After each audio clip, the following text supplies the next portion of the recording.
ہوں گے، ایک وہ ہوں گے جن کے چہرے چمکتے ہوں گے، ایک وہ ہوں گے جن کے چہرے کالے ہوں گے، سیاہ ہوں گے. سمجھیے گا، جن کے چہرے چمکتے ہوں گے وہ جنتی، جن کے چہرے کالے ہوں گے وہ دوزخی. جن کو سرکار بلا رہے تھے سرکار کو تو خبر نہیں تھی، مجھے صرف اتنا بتا دو ان کے چہرے کالے تھے کہ حسین تھے؟ نہیں سمجھ نہیں رہے میری بات. اتنا بتا دو کہ وہ کس گروہ سے تھے. اگر وہ دوزخی ہیں تو چہرے کالے ہوں گے، اگر وہ مردود ہو چکے تھے تو چہرے کالے ہوں گے، اگر وہ جنتی ہیں تو چہرے ان کے چمکتے ہوں گے. تو یہ دو نشانیاں تو ہر آنے والے کے چہرے پر ہوں گی. تو سرکار نے نشانیاں نہیں دیکھا، ویسے ہی بلا لیا کہ میرا دوست ہے. میری بات سمجھے نہیں شاید آپ. جب نشانیاں موجود ہیں، نشانیوں سے آم کیسے پتہ لگتا ہے کہ پکا ہوا ہے؟ نہیں سمجھ آئی بھائی. آم کا موسم آ رہا ہے نا، کیسے پتا چلے گا کہ یہ آم پکا ہوا ہے یا کچا ہے؟ اس کا رنگ بتاتا ہے، اس کی خوشبو بتاتی ہے، تو آپ کو دیکھ کے پتا چل جاتا ہے. آپ آم کو دیکھ کے پرکھ لیتے ہیں امتی ہیں.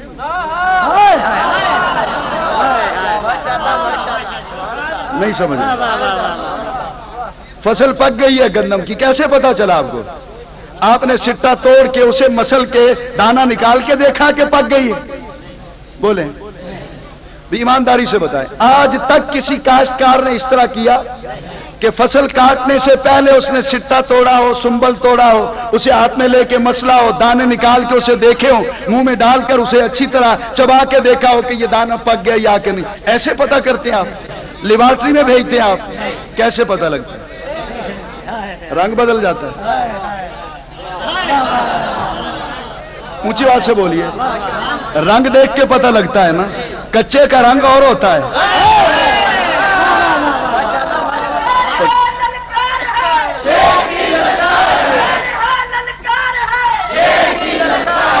تو کچا جو ہے اس کا رنگ اور ہوتا ہے، کچا جو ہے اس کا رنگ اور ہوتا ہے. اور کچا نہ اپنا بھلا کر سکتا ہے نہ غیر کا. تو کچا سنبل سٹا توڑ، اپنا بھلا اس کا کیسے نہیں ہوگا؟ قیمت کوئی نہیں لگے گی.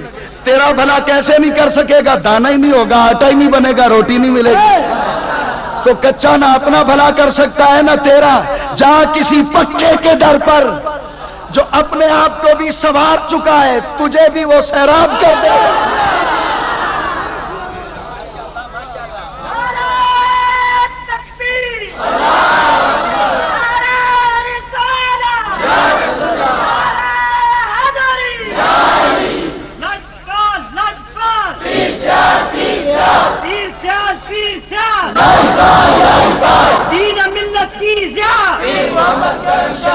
اب حضور غور کیجئے گا جس بات کی طرف میں آپ کو لے جا رہا ہوں. آپ رنگوں کو دیکھ کے پہچان لیتے ہیں. اونچی آواز سے بولیے. گھڑا کچا ہے کہ پکا؟ بغیر ہاتھ لگائے آپ پہچان لیں گے.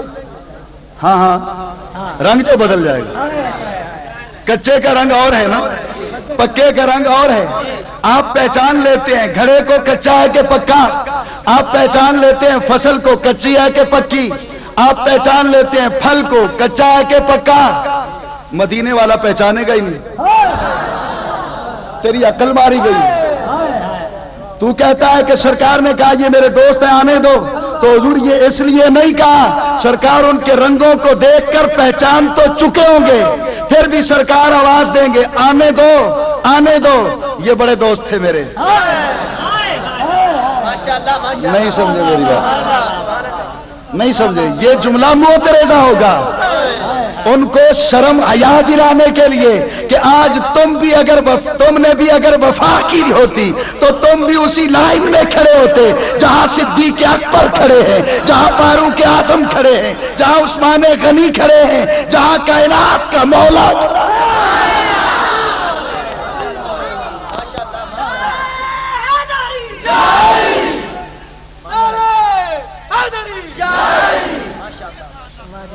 بات سمجھ میں آئی کچھ کہ نہیں؟ اونچی آواز سے بولیے. تو سرکار نے کہا اچھا ہوا آ گئے تم شرمندہ ہونے سے پہلے. اور رسوا ہونے سے پہلے۔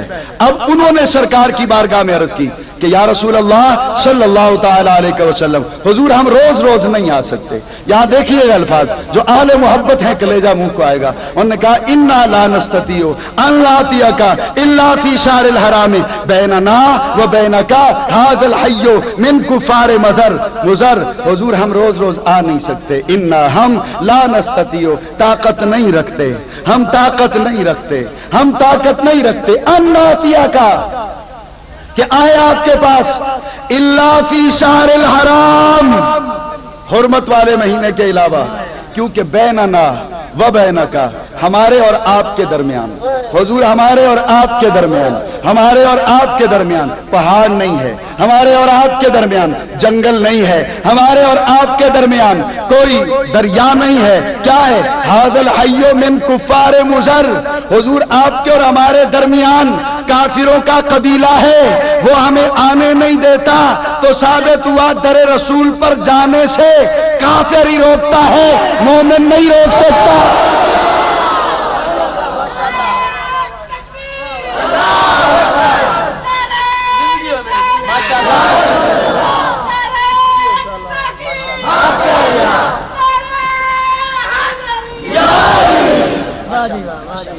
اب انہوں نے کہا فمرنا بامر فصل نخبر به من ورائنا، حضور ہمیں آپ سکھا دیجئے جو کچھ سکھانا ہے، اور حضور ہمیں ایسا سکھا کے بھیجئے، مہینوں میں نہیں، سالوں میں نہیں، آج ہی۔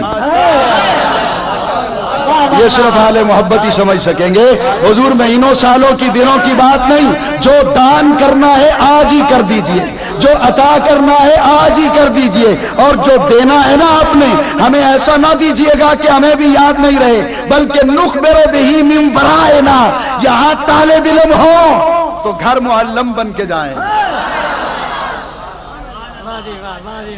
یہاں طالب علم ہیں، سیکھ رہے ہیں، گھر سکھانے والے بن کے جائیں۔ تو آنا تو کہتا ہے کہ نبی ہمارے جیسا ہے، نبی ہمارے جیسا ہے، عقل کا علاج کر، تو 8 برس میں بھی نصاب نہیں پڑھا سکتا، محمد ایک لمحے میں عالم بنا کے دے۔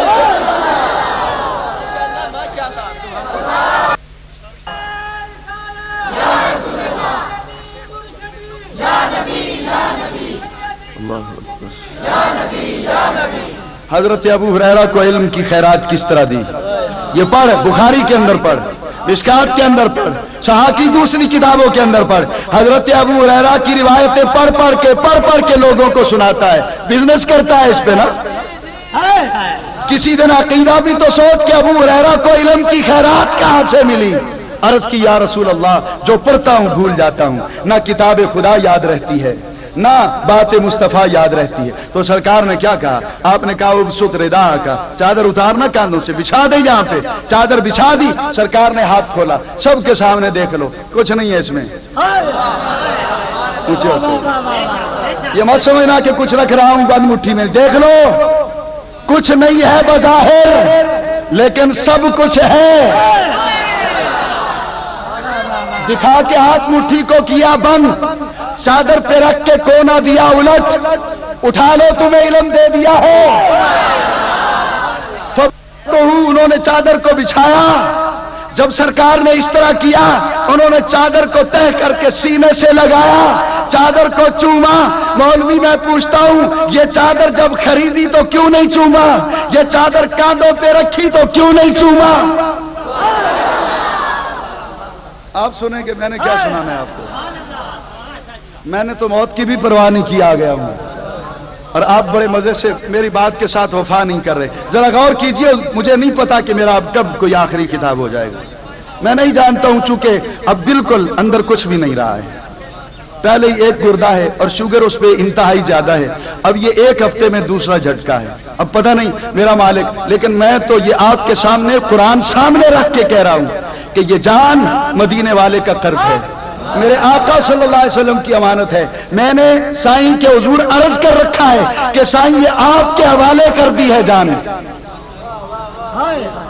گولیاں کھا کے آ جاؤں، ویسے آ جاؤں، میں نے مرنا ہے، جب بھی مرنا ہے، زہرا تیرے بابا کی عزت پہ اپنی جان قربان کرنی ہے۔ اب ذرا غور کیجئے گا، وہ اٹھایا, انہوں نے چادر کو سینے سے لگایا اور چومنا شروع کر دیا. اب اہل محبت بیٹھے ہیں, کیا سوچیں گے یہ چادر اتنی قیمتی ہے کہ نبی کا صحابی چوم رہا ہے, نبی کا صحابی چوم رہا ہے, میں چوموں ہاتھ تو شرک. مولوی عقل تو علاج کرا, شرک وہ ہوتا ہے جو رب کے لیے ہو اور میں غیر کے لیے کروں. پہلے تو رب کا ہاتھ ثابت کر, پھر ہاتھ کو اپنے ہاتھ میں لے, پھر اس کو چوم. میں اسے چھوڑ کے سیال پیر سیال کے ہاتھ چوموں پھر تو ہے شرک. اس کا ہاتھ کوئی نہیں, اسے دیکھ سکتا کوئی نہیں, اس کے ہاتھوں کو اپنے ہاتھ میں لے سکتا کوئی نہیں, اسے چوم سکتا کوئی نہیں. تو پھر میں چوموں پیر سیال کو یا چوموں زہرا کے لال کو یا چوموں امت کے لجپال کے پاؤں کو؟ یہ شرک کیسے ہو جائے گا؟ یا رب کا ہاتھ ثابت کر, نہ ثابت کر سکے تو چومتا نہیں ہے تو چومنے والوں کو روک تو نہ. اور پیر سیال لجپال کا ہاتھ چوموں, میں پیر مہر علی شاہ صاحب گولروی رحمت اللہ تعالی علیہ کے پیر چوموں, میں حسنین کریمین کے قدم چوموں, میں صدیق اکبر کے قدموں کی خاک کو چوموں. مجھ سے حوالہ مانگتا ہے, جب جا کے اپنے بچے کو چومتا ہے, جب بچے کی ماں کو چومتا ہے, اس وقت حوالہ کس باپ سے پوچھتا ہے جا کر؟ وہاں جائز ہے, یہاں ناجائز ہے. بیوی کو چومے گا تو شہوت کے ساتھ, میں تو پیر کے پاؤں کو چومتا ہوں تو سنت کا سبق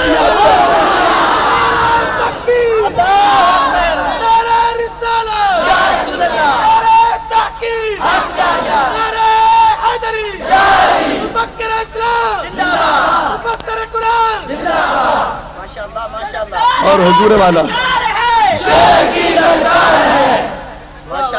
حضور ذرا غور سے سنیے گا میری بات. جو مولوی بوسہ دینا کسی بھی بزرگ کے ہاتھ اور پاؤں کو شرک کہتا ہے, حوالہ تو میں آگے دیتا ہوں. پہلے کسی دن اس مولوی سے پوچھئے گا کہ بوسہ جس کو عربی میں تقبیل کہا جاتا ہے, تقبیل, تا بڑا قاف دو نقطوں والا, با یا اور لام, تقبیل. مولوی سے پوچھئے گا کہ شریعت میں بوسہ کتنی قسم کا ہوتا ہے؟ اونچی بات سے بولیے, بوسہ کتنی قسم کا ہوتا ہے؟ بوسہ سنت بھی ہے, بوسہ واجب بھی ہے. حجر اسود کو نہ چومنا, اونچی بات سے بولیے, حجر اسود کو نہ چومنا. اور کہنا ابو ہریرہ کو کہ نہ چومے چادر کو. پوچھا کہ آپ چادر کو کیوں چومتے ہیں؟ اس کا دھاگا رش سے آیا ہے, یہ کپڑا جبرائیل بنا کے لایا ہے, جنت سے آیا ہے. کہا نہیں. تو کیوں آج تک نہیں چوما؟ آج کیوں چوم رہے ہو؟ کہا پہلے ہاتھ لگتے تھے میرے, آج ہاتھ لگے ہیں زہرا کے بعد.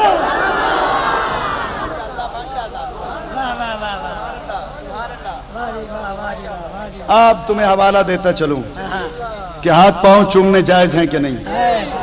اونچی آواز سے بولیے, اور اونچی آواز سے بولیے. یہ شرک ہے تو فتویٰ تیرا کس کس پہ لگے گا؟